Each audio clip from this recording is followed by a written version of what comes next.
Sir Shibu Soren अपने पुत्र से कह रहे हैं कि बेटा तुमसे ना हो पाएगा। ये वही अभय तिवारी है सर, ये वही है महामानव है जो झारखंड के बच्चों के भविष्य को बेचने का काम कर रही है सर। आ गया है तो बदलाव होगा। हम युवाओं का ये जो चौथा स्तंभ होता है ये न्यूज पिंच ने बताया है। अब जाके शिक्षा का झारखंड में ये स्तर है। आप देखिए विडम्बना कि जो शिक्षा मंत्री है उनको देहांत हुए 1 साल हो चुका है, अभी तक झारखंड में कोई शिक्षा मंत्री ही नहीं है। तो ये शाम का 7:15 बज रहा है और नौजवान विरोध करने का, प्रदर्शन करने का उनके अलग अलग तरीके हैं। उसी में से एक तरीका ये फ्लैग मार्च निकालने का है। इस तरीके से ये झारखंड का रांची है जहां हम आए हुए हैं स्टूडेंट प्रोटेस्ट कवर करने के लिए, और इस तरीके से ये फ्लैग मार्च निकाल के अपना विरोध जता रहे हैं।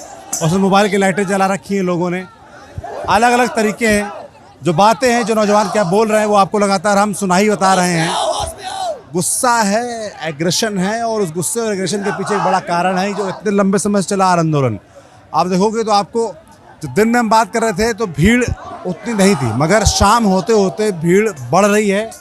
नौजवान दिन में पढ़ाई करते हैं, तैयारी करते हैं, और शाम को प्रोटेस्ट को समर्थन देने के लिए इस तरीके से भारी भीड़ में जुटते हैं।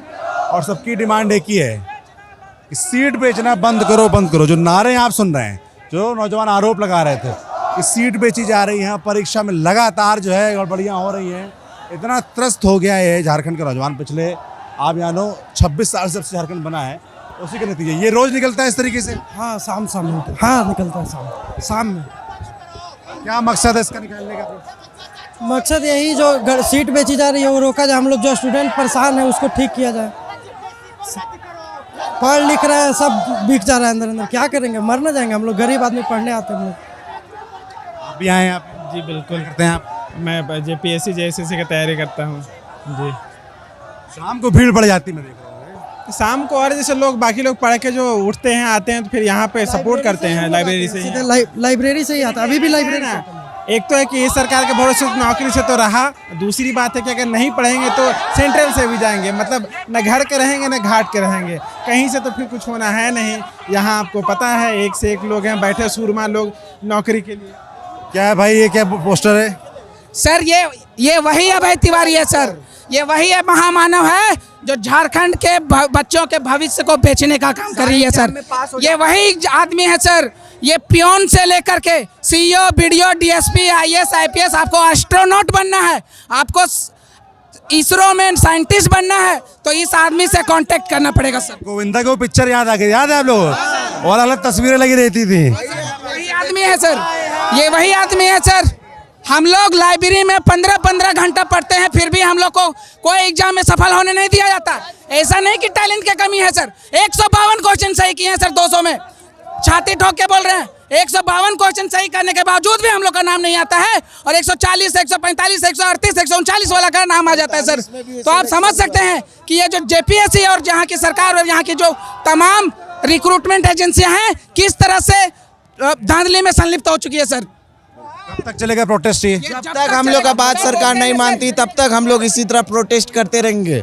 हम लोग सर हेमंत सोरेन सर से यही बोलेंगे, सर जल्दी हम लोग का बात सुन लीजिए। हम लोग क्या कोई राजनीतिक पार्टी से नहीं, हम लोग सिर्फ पढ़ने के लिए आए, और हम लोग सिर्फ आपसे फेयर एग्जाम का बात करते हैं। हम लोग जॉब नहीं मांग रहे, बस फेयर एग्जाम करवा दो। राजनीति कितनी खतरनाक चीज़ है नौजवानों को पता है, इसीलिए ये किसी भी तरीके से राजनीतिक जुड़ाव ना दिखे इसके लिए पूरा प्रयास करते हैं। आप जानो कि इस मैदान में 2 मंच बन गए इसीलिए, क्योंकि JKLM इन्वॉल्व था। इनको लग रहा था कि ऐसा ना हो कि राजनीतिक ठप्पा लग जाए। सरकार के लिए किसी भी आंदोलन को डिफेम करने का सबसे आसान तरीका होता है कह दो कि विपक्ष का आंदोलन है या राजनीतिक पार्टी इन्वॉल्व है। तो इन नौजवानों को ये बात पता है, इसलिए अलर्ट है, इनकी पूरी कोशिश है। भाई क्या पोस्टर बना रखा है तुमने? ये सर मैंने बनाया है व्यंग्य है एक, कि जिस प्रकार शिबू सोरेन को झारखंड निर्माता के रूप में जाना जाता है, तो उनका जो आदर्श था झारखंड राज्य निर्माण के पीछे, उनके आदर्शों पे उनके सुपुत्र खरा नहीं उतर रहे हैं। उनके राज्य को बेचा जा रहा सरेआम, नौकरियां बेची जा रही है, खनिज संपदा तो सर पहले ही बिक चुके हैं, हमारा भविष्य बिक चुका है सर। तो उसी पे व्यंग्य करते हुए मैंने दिखाया है सर। शिबू सोरेन अपने पुत्र से कह रहे हैं कि बेटा तुमसे ना हो पाएगा। इससे हो पाएगा सर जनता से होगा सर, जनता से होगा सर, केवल जनता से होगा सर। पीड़ित ही आ रहा है सर, पहले अंग्रेजों का, अब है सो इंटरनल कॉलोनियलिज्म का हम लोग है सो देख रहे हैं। एजुकेशन का ये हाल है जो भी एस्पायरेंट्स है इतने सालों से लगे हुए हैं सर, इतने सालों से लगे हुए हैं। आखिरकार फेयर अकाउंटेबिलिटी और ट्रांसपेरेंसी के साथ एग्जामिनेशन हो, अच्छे से सुचारू रूप से एक सुइटेबल कैलेंडर के हिसाब से, जैसे कि यूपीएससी और अन्य पीसीएस या एग्जामिनेशन कंडक्ट करवाती है, उसी तरह जेपीएससी भी एक पर्टिकुलर अकाउंटेबिलिटी विथ ट्रांसपेरेंसी और एक सुइटेबल कैलेंडर जो थ्रू आउट द ईयर अच्छे से एग्ज़ाम कंडक्ट कराए फेयर के तरीके से। यही बस बेसिक डिमांड है सर। मतलब जो आप लोग डिमांड कर रहे हो वो बड़ी साधारण सी लगती हैं कि भाई पारदर्शी तरीके से एग्ज़ाम हो जाए, है ना, सीटें जो है बेची ना जाएं, जो नौकरी तरीका है वो एकदम ऐसे हो कि आप लोग के मन में कोई शंका ना आए। ये बहुत मुश्किल काम तो नहीं, पर क्यों नहीं हो पा रहा झारखंड में, क्या लगता है? पूरा सिस्टम कोलैप्स कर गया है सर। पहले से ही सब सीटें बेची जाती है। पहले ही सीट 200 अगर वैकेंसी आती है तो 200 मंत्री विधायक ये वो सब लोग पहले ही उनका लग जाता है। जो लोग पढ़ते हैं उनका कुछ नहीं हो सकता। जो मंत्री विधायक आप लोग कह रहे हैं ले जाते हैं, तो इन मंत्री विधायकों के पास आप लोग जाते नहीं है पूछने? वो हम आम आदमी को सुनता ही कहाँ है, वो सिर्फ वोट के समय सुनते हैं। 5 साल के बाद वो गायब रहते हैं। सर हम लोग का जो सरकार है वो अबुआ झारखंड का बात करता है, उसका मतलब होता है हमारा झारखंड। और सर जो सीट है वो हरियाणा उत्तर प्रदेश के बच्चों को बेचती है। तो सरकार ये पहले तय करे कि अबुआ झारखंड है कि अबुआ हरियाणा है। और जब भी कोई सरकार सर सेवा का भाव छोड़कर शासन करने पे आती है तब जनता सड़क पे आती है। आज यही जो छात्र सड़क पे आए हैं क्योंकि झारखंड की सरकार है। और हमारी लड़ाई किसी पार्टी से नहीं है सर। जो सत्ता का चरित्र है वो स्वर्गीय अटल बिहारी वाजपेयी जी ने भी कहा था कि सत्ता का चरित्र एक होता है, पार्टियां बदल दी जाती हैं। तो चाहे केंद्र में हो चाहे राज्य में हो, जो सरकारें अलग अलग हैं लेकिन जो नीयत है वो एक है, चरित्र एक है। चरित्र तो एक है, ये साफ तौर पर दिख रहा है कि जो सरकार केंद्र में थी उनको दिल्ली में बैठे बच्चे जो तंत्र था उनको आरोप लगाए जा रहे थे उनकी तरफ से कि भाई देखो ये विदेशी फंडिंग है, चाइना से फंडिंग है, ये है वो है। और वहाँ जो विपक्ष था, राहुल गांधी थे, कांग्रेस पार्टी थी, समाजवादी पार्टी थी, आम आदमी पार्टी थी, उनको वो बच्चे अच्छे लग रहे थे। अब यहाँ आ जाइए झारखंड में, यहाँ सरकार उल्टी है, यहाँ जेएमएम और कांग्रेस पार्टी गठबंधन है। तो राहुल गांधी जो प्रधानमंत्री का आवाज़ खेल लिए थे वो यहाँ नहीं बोल पा रहे हैं, उनकी बोलती यहाँ नहीं फूट रही। और बीजेपी जिनको वहाँ बच्चे पसंद नहीं आ रहे थे उनको ये बच्चे बहुत अच्छे लग रहे हैं। तो ये जो राजनीतिक तंत्र है ना, और इसका जो चरित्र है, अब इस देश का नौजवान उस समझ रहा है। और हम सबसे अपील करेंगे, सभी पार्टियों से अपील करेंगे, जब नौजवान की बात हो, इन नौजवानों के हित की बात हो, तो इनको बांटिए मत भाई। ये मत बोलिए कि वहाँ ठीक थे या यहाँ गड़बड़ हैं, या यहाँ ठीक है वहाँ गड़बड़ थे। वो भी नौजवान थे, ये भी नौजवान हैं। इनकी भी बात सुनी गई थी, इनकी भी बात सुननी चाहिए। यहाँ की सरकार को सुननी चाहिए, हेमंत सोरेन सरकार को और जो कांग्रेस गठबंधन है उनको सुननी चाहिए। और सबको यहाँ आना चाहिए। 10 दिन हो गए हैं, एक भी आदमी बात करने के लिए नहीं आए। क्या हट है? इन्हीं नौजवानों के वोट से आप लोग सरकार में आते हैं, इन्हीं नौजवानों को बड़े बड़े वादे करके आते हैं। मुझे नहीं नौजवानों ने बताया कि 5 लाख नौकरी का वादा था। हैं? 8 जनवरी को वैकेंसी का नोटिफिकेशन आया था। उस टाइम से अभी तक जितने भी स्टूडेंट्स हैं लगातार है सो पहले पीटी के लिए, उसके बाद फिर मेंस के लिए लगातार मेहनत कर रहे हैं, जुटे हुए हैं। अलग अलग रिसोर्सेज सबके पर्याप्त बहुत सारे साधारण परिवार से भी आते हैं, ठीक है। सभी कोई अपना तन मन धन से लगे हुए हैं। एस्पायरेंट्स जितने भी हैं सभी कोई अपना कोई भी कमी नहीं छोड़ रहे हैं तैयारी करने में। उसके बाद मांग क्या है? एक सिंपल सा मांग है कि पूरी ट्रांसपेरेंट तरीके से सारा चीज़ हो, ठीक है, एग्जामिनेशन हो अच्छे से, लेकिन बेसिक सा ये फेयर और ये ट्रांसपेरेंट तरीके से भैया मैं तो यही बोलूँगा, अगर सरकारें इस देश की इतना भी नहीं दे पा रही, अगर बच्चों को साफ सुथरी पारदर्शी तरीके से नौकरी भी नहीं दे पा रही। पहली बात तो भैया नौकरी आती ही कितनी है देश में, सरकारी नौकरी के लोग झगड़ा बहुत है, पर हकीकत ये भी कि नौकरी बड़ी सीमित है। बच्चे कह रहे नौकरी दो ना दो, कम से कम पारदर्शी तरीके से करा दो, कम से कम हमको ये सुकून रहे कि हम काबिल थे तो निकाल लिए, और जिनको नहीं निकाल पाए उनको ये रहेगा कि हमने कोशिश की थी, नहीं हो पाया, चलो कुछ और करेंगे।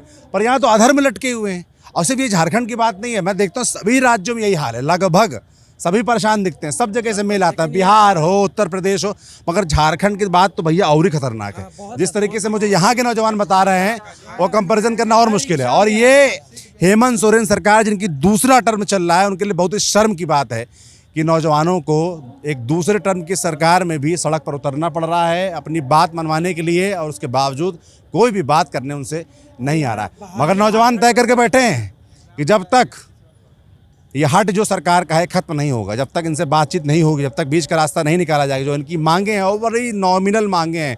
ये तो दिल्ली की तरह शिक्षा मंत्री का इस्तीफा भी नहीं मांग रहे हैं, ये तो करें खाली जवाबदेही तय हो और आगे कम से कम जो चीज़ें हों वो प्रॉपर पारदर्शिता के साथ हों, इतनी ही डिमांड है इनकी। और वो भी नहीं हो पा रहा तो क्या मतलब है सरकारों का। एक महीना में जो एग्ज़ाम एक साल में क्लियर हो जाना चाहिए था, उसी एग्ज़ाम को घींच तीर के ये लोग 5 साल 6 साल अगले टर्म तक ले जाता है। पहले बीजेपी का सरकार था 2019 तक, तो उस पर इल्ज़ाम लगाता था कि वो नौकरी नहीं दे रहा। जब ये आया तो ये इसका 5 साल पूरे तरह से निकल गया, बिना वैकेंसी दिए, बिना किसी का ज्वाइनिंग दिए, और बहाना दे दिया गया कि नहीं कोरोना चल रहा है, हमें बीजेपी से फंडिंग नहीं आ रहा है, केंद्र सरकार हमें पैसा नहीं दे रही है, हम काम नहीं कर पा रहे हैं, और जिसके वजह से हम वैकेंसी निकाल नहीं पा रहे और अच्छे से नहीं करवा पा रहे। अब वो टर्म निकल गया 21 वाला, ये 19 से 24 तक का, तो अब 24 में आकर के वादा कर रही कि नहीं हम 24 से 29 में देंगे। अभी देखिए सर 24 से 25 26 अभी आ गया है, लगभग 26 खत्म होने को है, अब 28 आ जाएगा सर। तो जब 28 वो 29 वाला चुनाव आ जाएगा तो 6 महीने तक 6 महीने वादा होगा, फिर वादा किया जाएगा, फिर वादा किया जाएगा नौजवानों से, और सभी पार्टियां करेंगी। झारखंड हो सबका बस यही सर, जैसे भैया वो बोले कि सबका नीयत एक जैसा है, चाहे कोई भी पार्टी का हो, कोई भी नेता हो, नीयत वही है भैया, हमको पैसा कमाना है, जो पैसा देगा हम उसको नौकरी देंगे। झारखंड में तो स्पेशली यही चीज़ है सर। उसको लगता है ना कि हमसे ऊपर कोई नहीं, हमसे आगे कोई नहीं, हम जो चाहेंगे वही होगा। आप तुम शिक्षक, तुम स्टूडेंट हो, तो आप लोग ये एहसास दिला पाओगे कि वो आपके नौकर हैं, जनता के नौकर हैं, और कुर्सी पे बैठ के आपके बाप नहीं हो गए हैं और ना भगवान हो गए हैं। अपने आप को बाप से भी ऊपर समझते हैं, अगर ऊपर समझते एहसास कराने का काम आप ही लोगों का है ना, इस देश के नौजवान जनता ही तो कराएगी। सर ये शिक्षा का सर झारखंड में ये स्तर आप देखिए विडम्बना कि जो शिक्षा मंत्री है उनको देहांत हुए 1 साल हो चुका है, अभी तक झारखंड में कोई शिक्षा मंत्री ही नहीं है। तो जो छात्र यहाँ बैठे हो किसका इस्तीफा मांगेंगे? शिक्षा का प्रायोरिटी कितना है आप समझ लो कि यहाँ पर भाई 1 साल से शिक्षा मंत्री नहीं है, और शिक्षा मंत्री का अतिरिक्त पदभार जिनके पास पहले से ही कई मंत्रालय हैं, जो मुख्यमंत्री हैं हेमंत सोरेन, उनके पास है। अब वो कितनी जिम्मेदारी से निभा पा रहे हैं इसका जवाब बड़ी आसानी से आपको, जो मैं वीडियोस बना रहा हूँ, झारखंड आए, रांची आना पड़ा हमको, उससे मिल रहा है। अगर वो बखूबी निभा रहे होते तो नौजवानों पर बहुत काम है, पढ़ना लिखना है, नौकरी करनी है, भविष्य बनाना है, घर वालों को जवाब भी देना है। घर वाले फ़ोन करके पूछते होंगे बेटा नौकरी कब मिलेगी, और घर वालों तो छोड़ो, वो जो 4 रिश्तेदार हैं गाँव वाले, बच्चे बता रहे थे गांव जाने का मन नहीं करता, डर लगता है कि पता नहीं वो घर वाले पूछेंगे, गांव वाले पूछेंगे, जवाब क्या देंगे। तो हर साल एग्जाम नहीं होता है, बहाली भी आएगा तो 200-300 से ज़्यादा नहीं आएगा, और उसमें भी है कि से कैंसिल होगा। एक परीक्षा यहाँ का बता दीजिए ना कि एकदम फेयर तरीका से बिना हाई कोर्ट सुप्रीम कोर्ट गए हुआ होगा। बारिश जैसे चलते हैं उस तरफ, जैसे ये बारिश हो रही है तो बारिश रोक पाती है आप लोगों को? नहीं, आप आए देख रहे हैं ना, बारिश हो रही है, हम लोग यहाँ हैं, और दिन में लाइब्रेरी में रहते हैं, फिर दोपहर टाइम मिलता है हम लोग यहाँ आते हैं, लड़ रहे हैं, अपने लिए लड़ रहे हैं। कैसे ठीक होगा? 1 साल से नहीं, नौजवानों को पता है ये उनकी खुद की लड़ाई है, इसलिए वो किसी भी तरीके से रुकने वाले नहीं। हम भी नज़र बनाए हुए हैं, झारखंड रांची न्यूज़ पिंच आ गया है, मैं आया हूँ, अभिनव भी आएंगे, और लगातार हम न्यूज़ पिंच आ गया है तो बदलाव होगा। हम युवाओं का ये जो चौथा स्तंभ होता है, ये न्यूज़ पिंच ने बताया है, अब जाके बदलाव आप लोग लाओगे, हम दिखाएंगे नहीं। जब तक हमारी बात आप वहाँ तक पहुँचाओगे नहीं ना, तो यहाँ से हम लोग कहाँ पहुँचाएंगे? 3.2 बिलियन पॉपुलेशन में सर 1 बिलियन जो है लोग न्यूज़ पिंच को देखा है, शायद आपको अच्छे से पता होगा। आप अगर आपको आप लोग का प्रेम है। बाकी हम नौजवानों के साथ हमेशा खड़े थे, चाहे दिल्ली हो, चाहे झारखंड हो, चाहे देश का कोई प्रदेश हो।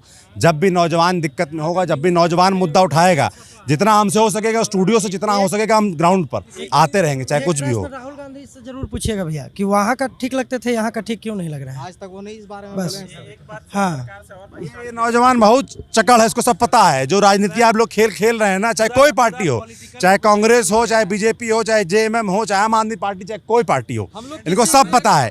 ये अब सब समझने लगे हैं। मुझे लगता है शायद इसीलिए जो है ना, नेता लोग चाहते नहीं कि बहुत पढ़ लिख जाओ तो सवाल पूछने लगोगे इस तरीके से, और इन सवालों का जवाब है ही नहीं। देखते रहिए न्यूज़ पिंच। मैं सौरभ त्रिपाठी हूँ, कैमरे पीछे सत्य है। मैं शुक्रिया।